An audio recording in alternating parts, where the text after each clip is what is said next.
Pinaagi sa talento sa art, mamahimo nang i-visualize ang mga butang nga kutob lang sa atong mga imahinasyon. Gamit ang mga laing-laing klase sa materyales, mapakita na nila ang katahom ning kalibutan. Sagad kanato, mas madani kung adunay drawing sa mga libro ilabi na kung kita nagbasa. Daw maghatag kini kanato og hulagway sa atong imahinasyon ug puya na kalibutan sa pagbasa. Usa sa mga nailang Bisaya nga illustrator, Sir Ersley Casero, kinsa ubay-ubay na nga pasidungog ang naangkon. Siya ang napaluyo sa mga maanindot nga drawing sa pipila ka mga libro, sama na lang sa The Great Little Hunter ni Ian Casocot.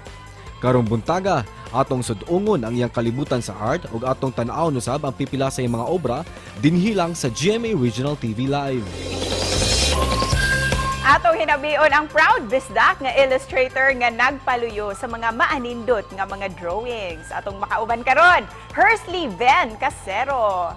Mayong buntag, Hersley, ug welcome dinhi sa GMA Regional TV Live. Hello, mayong buntag. Cecile, daghang salamat sa imbitasyon para aning programa nimo karong buntaga.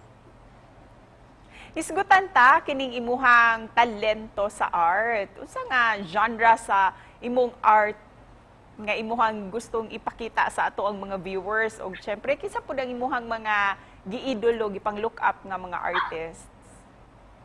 So sa pagkakaroon, actually, I'm a multidisciplinary artist. So daghan kong mga series of kaning art projects nga akong gibuhat. Pero para nako ang pag-categorize sa ako ang art, butang siya sa contemporary art. Pero kaning project nga specifically nga among gibuhat karon sa children's book, mabutang na siya sa whimsical art or dreaming nga mga art. Kining imuhang pagkahilig sa whimsical no nga klase nga mga art, pagkabata pa ba jud ni nagsugod or inanay lang jud nimong nadiskubrihan?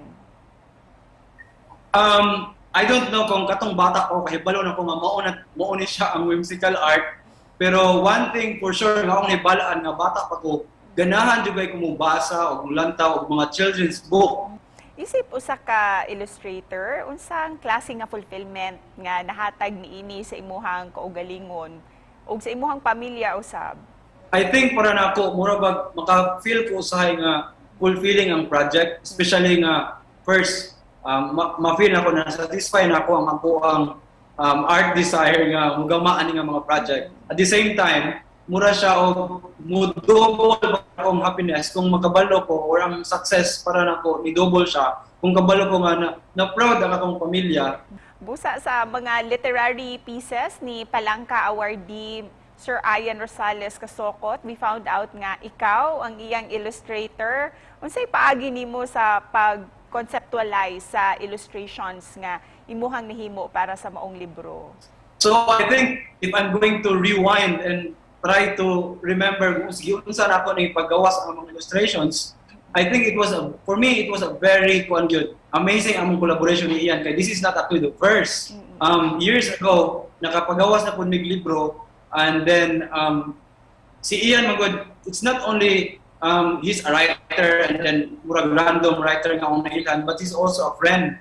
So murag open ang among communication, unya nisalig siya sa kuha ba. So ang hitabo ani pag-conceptualize sa mga art pieces para ani nga specific na book, ang mga illustrations, murag ang masulti nako, it was really a very meditative process.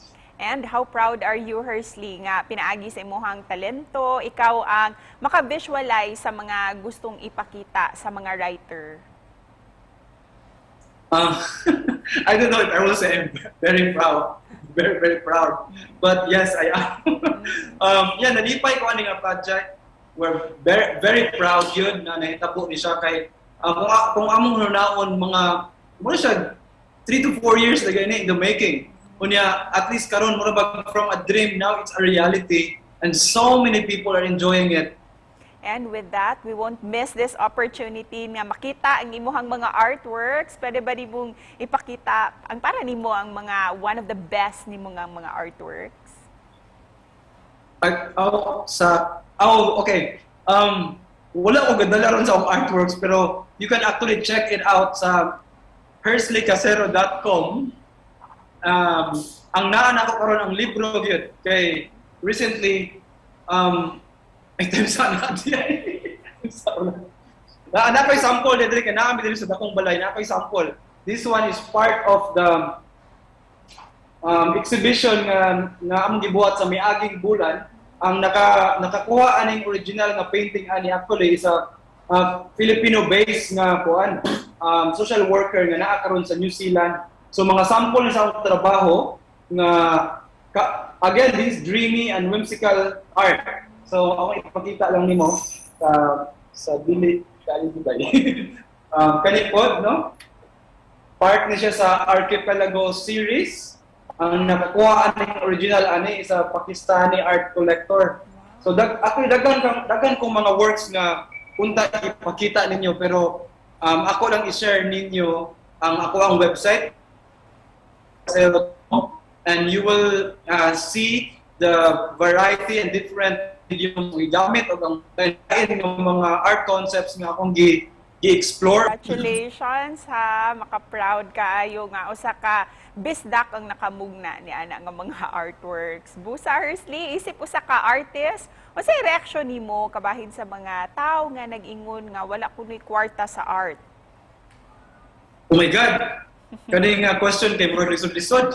Bitaw, sa ako lang, based sa akong experience, I cannot speak for everyone mong gyud. Pero para nako gyud, if you have the genuine passion and the skills nga imong gi-develop over the years, I think for me, I don't need to chase money. Money is always there, naragod sige ang kwarta. And in fact, bonus na siya. Thank you for that, Hersley. And lastly, unsay mensahe nimo para sa ato ang mga kapuso nga nagtan-aw kanato karong buntaga? Daghang salamat sa paglantaw aning programa. Daghang salamat Cecile aning nga invitation. Ang ako lang mensahe sa tanang mga galantaw, mga kapuso karon nga naglantaw niining programa,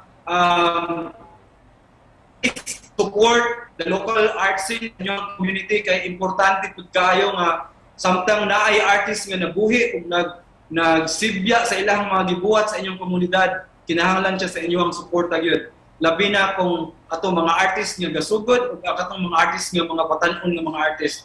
And to all the artists out there, ayaw kahadlok, like ngayam no, be brave and just keep pursuing all the art dreams. Kay para nako kung mupadayon ta pag-pursue sa atong mga dreams, mahimo ra gyud na siyang realidad pag-abot sa usa ka adlaw. Daghang salamat. Daghang salamat pod Hersley sa imuhang mensahe. Daghang salamat. Thank you so much, Cecile. Daghang salamat ug maayong buntag mga kapuso.